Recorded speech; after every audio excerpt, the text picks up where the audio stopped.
അട്ടിമറിയിലൂടെ അഫ്ഗാൻ ഗവൺമെന്റിനെ പുറത്താക്കി അധികാരത്തിൽ വന്ന താലിബാൻ തങ്ങളുടെ പുതിയ ഗവൺമെന്റിനെ രൂപീകരിച്ചിരിക്കുകയാണ്.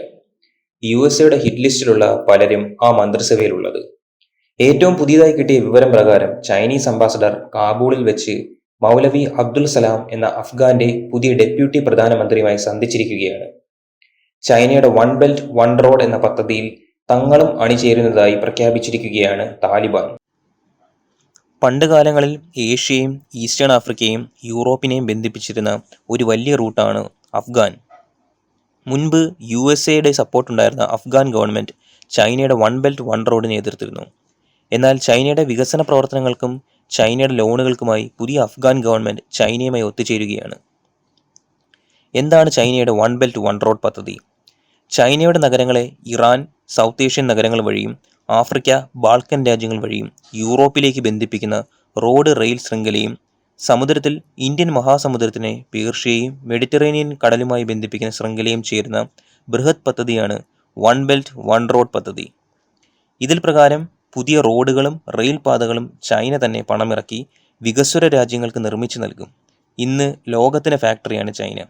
വിമാന ഘടകങ്ങൾ മുതൽ മുട്ടുസൂചികൾ വരെ ഉൽപ്പാദിപ്പിക്കപ്പെടുന്ന ചൈനീസ് മാർക്കറ്റിലെ ഉൽപ്പന്നങ്ങളെ ലോകത്തിന് പല ഭാഗത്ത് എത്തിക്കുക എന്നതാണ് ഈ പദ്ധതി കൊണ്ട് ലക്ഷ്യമിടുന്നത്. വൺ ബെൽറ്റ് വൺ റോഡ് പദ്ധതിയുടെ ഭാഗമായി ലോകത്തിന്റെ പല ഭാഗങ്ങളിൽ ചൈന നിക്ഷേപം നടത്തിയിരിക്കുകയാണ്. കെനിയയിലെ മൊംബാസ തുറമുഖം, ഗ്രീസിലെ പിറേസ് തുറമുഖം, മലേഷ്യയിലെ പല ചെറുനഗരങ്ങളെയും ദുബായ് പോലെയുള്ള ആധുനിക നഗരങ്ങളായി ഉയർത്താനും ചൈന നിക്ഷേപം നടത്തുന്നുണ്ട്. ഈ പദ്ധതിയെ എതിർക്കുന്ന പക്ഷത്തിൽ പ്രമുഖ സ്ഥാനത്തുള്ള രാജ്യമാണ് ഇന്ത്യ. പ്രത്യക്ഷത്തിൽ എല്ലാവർക്കും ഗുണകരമായുള്ള കാര്യമായി തോന്നുമെങ്കിലും പരോക്ഷത്തിൽ തങ്ങളുടെ രാഷ്ട്രീയ അജണ്ടകൾ നിറവേറ്റാനും അതിൽ മറ്റുള്ള രാജ്യങ്ങളുടെ പിന്തുണ കിട്ടാനും നടത്തുന്ന ഒരു പദ്ധതിയായിട്ട് വേണമെങ്കിൽ നമുക്കിതിനെ കരുതാം. അതിന് ഏറ്റവും വലിയ ഉദാഹരണമാണ് ദക്ഷിണ ചൈന കടലിലെ പല മേഖലകളും തായ്വാൻ എന്ന രാജ്യവും തങ്ങളുടെയാണ് എന്ന് പ്രഖ്യാപനം നടത്തുന്ന ചൈനീസ് ഗവൺമെന്റ്. തായ്വാൻ തീരമേഖലയുടെ അടുത്ത് ചൈനീസ് നാവികസേനയുടെ പ്രകടനങ്ങളും ഒക്കെ ഒരുപാട് വിവാദം ഉന്നയിച്ചിരുന്നു. ആ ഒരു വിഷയത്തിലും ചൈനയുടെ ഉള്ളിൽ നടക്കുന്ന മനുഷ്യാവകാശ ലംഘനങ്ങൾക്കുമെതിരായും തീരുമാനമെടുക്കാൻ നിന്ന യൂറോപ്യൻ യൂണിയനെ വീറ്റോ പവറുള്ള ഗ്രീസ് തന്നെ തടയുകയുണ്ടായി. ചൈനയുടെ വികസന പദ്ധതികളുടെ ഫലം കാണുന്ന ഗ്രീസ് സ്വാഭാവികമായും ചൈനയ്ക്കെതിരായുള്ള ഒരു നീക്കത്തെ അനുകൂലിക്കാൻ തയ്യാറാകില്ല.